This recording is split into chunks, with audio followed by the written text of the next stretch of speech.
it was a mess. One thing we do know is the delivery from Lavezzi was fantastic. David Luiz had that guilty look on his face, whether that was from giving away the free kick. It is David Luiz to compound his misery of the rash challenge. Jale settles for the throw. Calls for a bit more support. Gets it, but uses up a bit of time.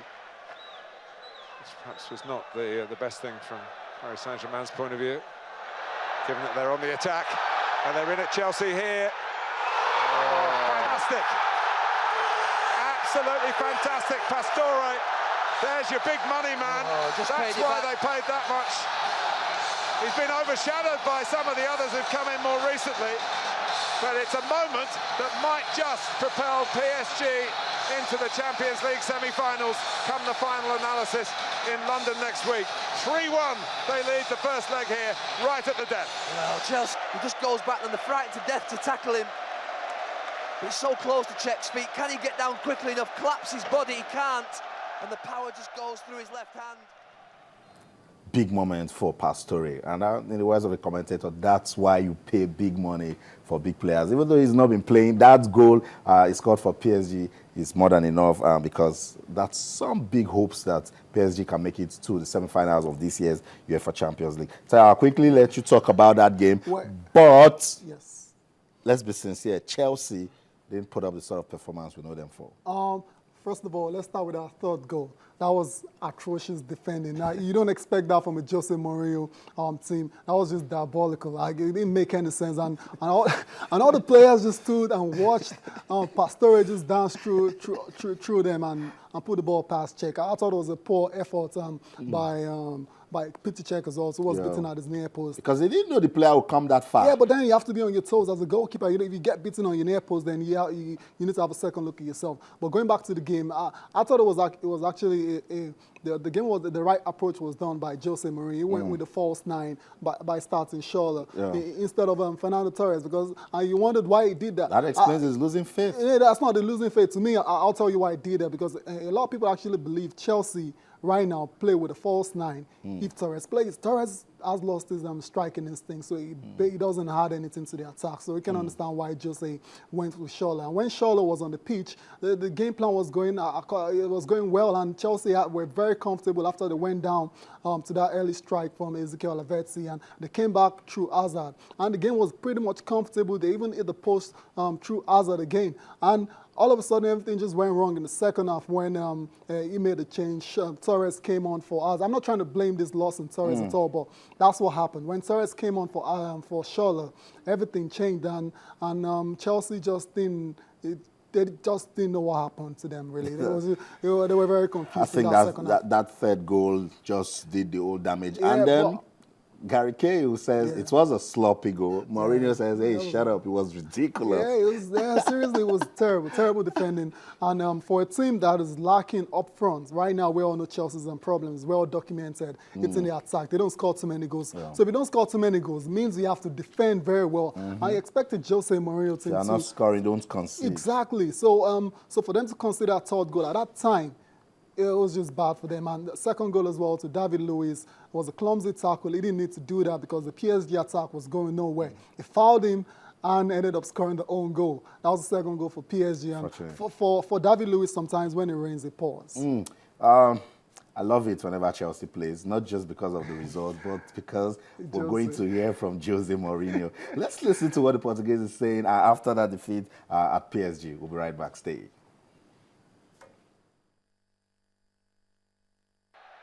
Chalet going up on the outside, comes out to Verratti. Hazard was sleeping there. They were lucky, Chelsea. We are losing 3-1. So what can be the approach? Defend the 3-1? Easy approach. Difficult approach when we drew 1-1 against Galatasaray in Istanbul, and at home you can decide, go to them, attack them, try to score, control the game, be defensive. That can make a doubt in the approach. When you are losing 3-1, there is no approach. We have to try to win 2-0, 3-1, 4-1, there is no other approach. I don't think Paris think that is done. I don't think they think that is done. I think they feel they are in a good position, but I think they know that it's not over. Okay, that's a good one. You can get positives from that if you're a Chelsea fan. It's not done. And yes, Mourinho is going to put up a good fight when PSG comes to Stamford Bridge. I said the approach is very clear. When your 2 goes down, what do you do when the opponent comes to your own patch? You have to attack. Chelsea need 2 goals, 2 unreplied goals to actually qualify for the semi-finals. And I believe they can do it. There's a chance. It will be very difficult. They've made it very hard for themselves with that late goal considered against Pastore. But it will be very hard for them, but they can do it. Depending on if Samuel Eto'o actually makes that return from his hamstring injury, because we know Samuel Eto'o is a man for the big occasion. He doesn't shy away, unlike Torres. Mourinho needs to say something that will actually bring other players to life. But quickly, Real Madrid made it so easy. Yep. Against Borussia Dortmund. Yeah, no surprises at all. We've seen Dortmund this year shadow themselves from what they were last season, and Real Madrid got a perfect start as early as the 2nd minute. Gareth Bale again. Yeah. He is doing quite well after his ball. Yeah, settled down very well. That's about 5 goals in 8 games in the Champions League now. And when Gareth Bale scores, Ronaldo wants to get his goal as well. And Isco was on the score sheet as well too. And by the way, Ronaldo's goal yesterday is equal the season record for a single season. 14 goals now. That record was held by Messi before. So it's a tie now. The competition between these 2 guys continues forever. They compete on all fronts. Yeah. Messi shines and Ronaldo comes back, claps back immediately. Incredible stuff. We need to quickly leave football time. Let's talk boxing. Manny Pacquiao and Bradley. We're expecting that rematch. It should bring down some good ones. Yeah, definitely. It will be action packed. Pacquiao has to win this fight. There's no doubt about it. After the way in which he lost the first fight, it was very controversial. Everybody that saw the particular boxing bout thought Pacquiao clearly won it. But you know how these referees are sometimes. They don't see what we see. He gave the fight to Bradley. But this time around, Pacquiao is really focused on this game. And after that terrible defeat he suffered against Manuel Marquez, he bounced back in his last fight against Brandon Bam Bam Royce.